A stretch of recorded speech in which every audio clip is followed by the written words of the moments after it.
Good morning, good afternoon, good evening. This is Roger Gilbert reporting for International Aquafeed. And where am I this week? I'm in Bangkok, Thailand, attending the Health and Nutrition Asia run by VIV, along with co-located with Victam Asia 2026.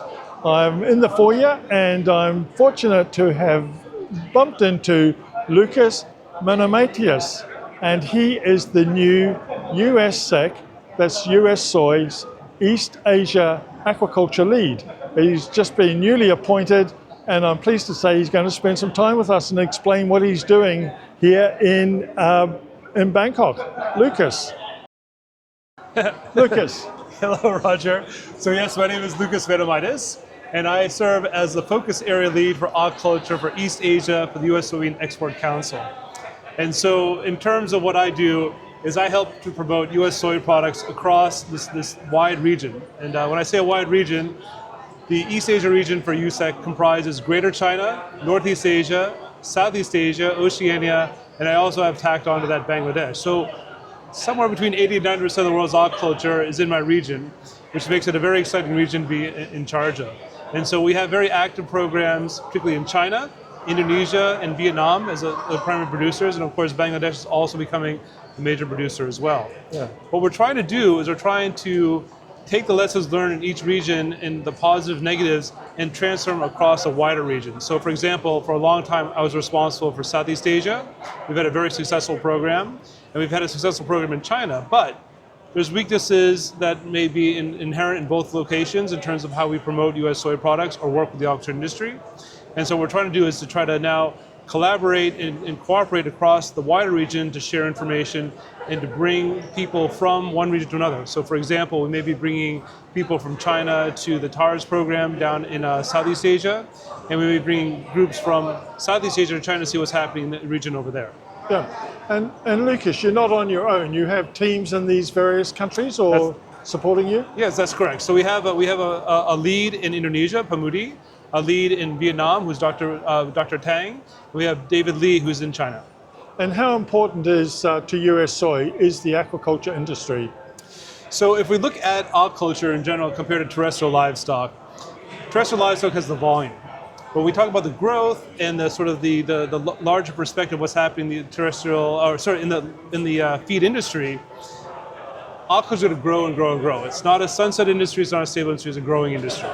So it's important because US soybean farmers understand if we want to find new markets, that one of the new markets is going to be continuing into the future is going to be aquaculture. Yeah.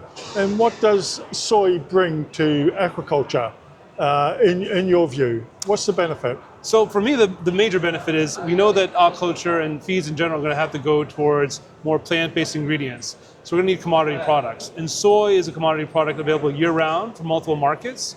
I would say that for US, of course, we think we have a better quality perspective, better sustainability perspective. But in general, it brings that high density of protein in the product already, and that can be refined further into like soybean protein concentrates. We have fermented soys that can be used. It brings some functional properties. We have some phospholipid sources from soy lecithin, lipid sources from soy oil. It's not a complete nutrient by any means for aquaculture, but in terms of being an important aspect of a formulation, it is a core ingredient at this point. And how do you find traditionalists? Because aquaculture has been carried out here in Asia a lot longer than almost anywhere else. How do you find traditionalists changing to a new way of feeding their fish? Yeah, so one of the things that has been very important is I've been working, particularly starting in Asia in 2001. And since 2003, I've been really active in working the aquaculture side. Moving from fish meal and fish oil based feeds to more diverse set of ingredients and moving to better feeding approaches. So we're talking about what I call smart automated feeders, things like acoustic sensors that can sense the consumption by a shrimp and then adjust accordingly using algorithms or using different kinds of feeding systems. What we're finding is that people are both improving their formulations and improving the way that they're actually applying the feeds. And so we've been very, very effective. I think USSEC was very effective working with that. And USSEC has worked with that for a very long time. Very good. And as I said in the introduction, we're standing here in Bangkok at Victam Asia, and this Health and Nutrition and Health what do you, how do you take the show? How have you seen the show so far? So, coming right now is I think that there's a lot of worry in the world about what's happening in the world. What I found is I've had a lot of chances to go and meet with people that I wanted to meet with during this show, including you, Roger. Yeah. And so it's nice that I have the time to talk to people and get a sense of some of the new technologies that are coming out. So from my perspective, it's been a very successful show. Yeah. I would say that it's maybe a little bit smaller than I'm typically used to, but it does seem still very high quality. Yeah. Well, it's very nice to have bumped into you here, and all the best with the next 2 days of the show. And thank you for taking the time to talk to us, Lucas. Thank you very much. Thank you.